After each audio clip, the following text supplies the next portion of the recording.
Occupy. So he warned us that far ago, and here we are, and what he said is coming true. Yes, and his side certainly won the fight back then. They got the right position in the Constitution. They had the debate over the money issue. The hard money people won. The Federalists lost. The Hamiltonians lost.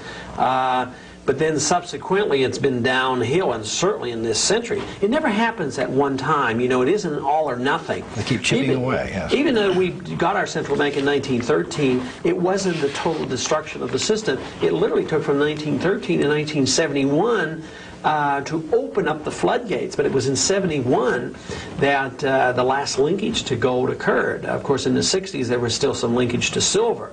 But since 71, all you have to do is look at the economic record of spending and deficits and all the economic problems and interest rates and all the price increases. I mean, it's just been totally out of control.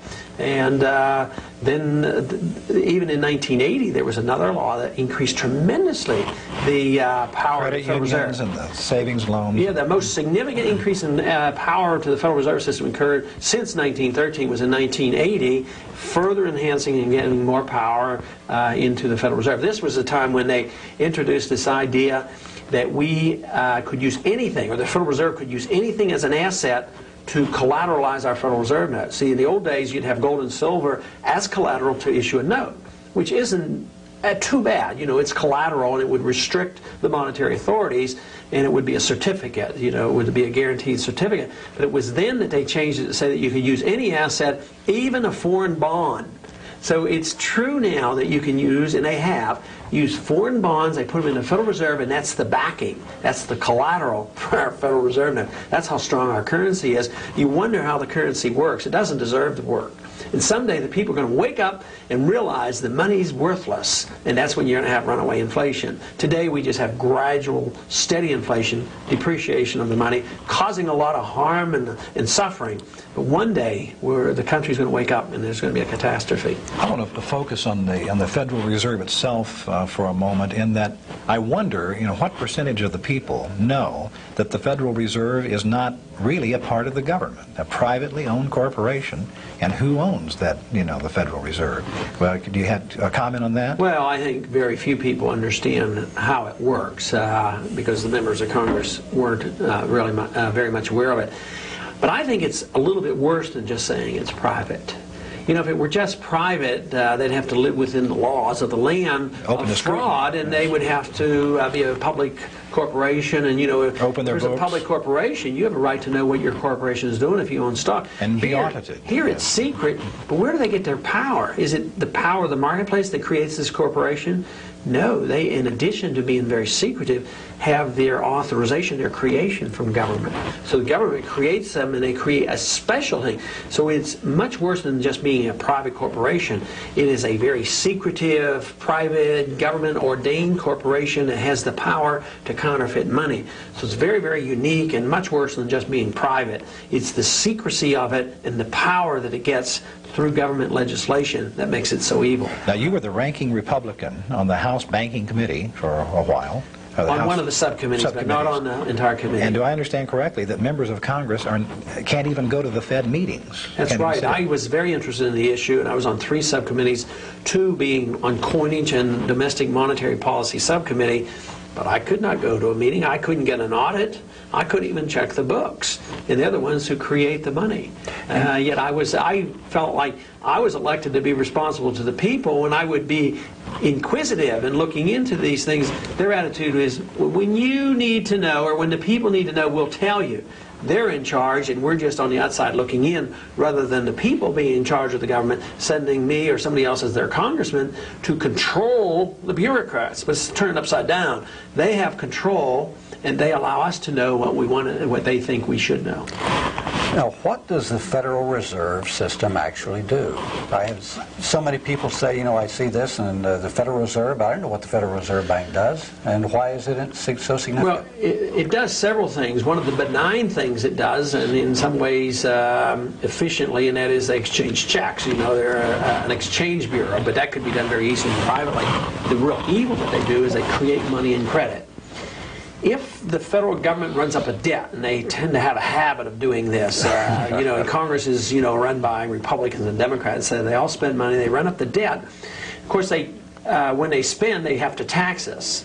If they can't tax enough, then they have to borrow. And if they can't borrow enough, then they have one other option. They can tax and borrow, inflate. Inflate. The most important thing to remember is inflating is not the prices. The prices go up after the money is inflated, and the money loses its value. So the Fed is designed to accommodate the politician in a very secretive manner. The politicians spend the money because the special interest is going to say, we want this, we want this. The politician gets reelected, so he's rewarded, and the tax becomes an indirect tax. Instead of going directly to the people, what the Federal Reserve does is they can take a treasury bill, accept the treasury bill, which now is just a mere computer entry. They accept the treasury bill of $10 billion, and they give Treasury $10 billion in their checking accounts. Where did the Federal Reserve get the money? Right out of thin air, right from heaven. They create the money, they put it in the checking account, and the Treasury spends it. And then that means that the people who got that money immediately get to spend it, and it has value. But as it circulates in the economy, the value, the purchasing power of the money goes down, and you have prices going up. The bad part about this is not everybody suffers equally. If the money supply went up 10%, and every one of us had the cost of living go up identically 10%, it wouldn't be nearly the great harm. But because of the system, it's designed literally to benefit the politicians and the bankers and big corporations, those who get the money. They get the money, they get the benefit, and then somebody else in a year or two or three suffers the consequences. We read about the Federal Reserve as a banker's bank, and we see them that they raise the discount rate or they increase the money supply. What do all these things mean? Well, the banker's bank means literally that the bankers are required to put their deposits in the Federal Reserve System, and they're accountable to the Federal Reserve System. They have to send in the reports to the Federal Reserve, and the Federal Reserve has all these regulations and rules, so they control the whole entire banking system. If in their efforts to fine-tune, although they literally destroy the money, they don't want to destroy the money. They want to control things so when inflation gets perking along, they're aware of the same economic thoughts that I'm aware of, and they know that if they're not a little bit cautious about this, they could have, you know, runaway inflation. So they tend to back off. But they benefit from the backing off. That means they tighten the credit, raise the interest rates, and cause a recession. And they do it in the name of saving the economy, which they have to, or the currency gets out of control. But if they know it's coming, then they benefit on it too. Then they benefit. They know then to be in cash and earn high interest rates, and the banks benefit by it. So they, whether the economy is going up or down, if they're designing the policy, they can catch the swing. So it's the inside information that they have. But if they didn't give the recessions, which are literally the results of the inflation, the system would crumble much faster. But our argument as hard money people is that in spite of their arrogance to think that they can keep this going forever, and as powerful as they are, the market is more powerful. See, for decades they kept the gold price at $35 an ounce. They said, we will regulate the price of gold. But they kept printing the money. The market finally broke down the price of gold. Well, the marketplace will finally win out, and the people will wake up and say, it's all a paper, it's all a scam. And that's when there's chaos, and that's when the bankers realize they're getting out of control, and that's when the connection of the bankers to the politicians is critical, because then power is threatened. So that's when they come down with political controls of our lives. That's why the emergency powers are already written. The president can declare an emergency and take over the industries and take over our lives and confiscate the gold.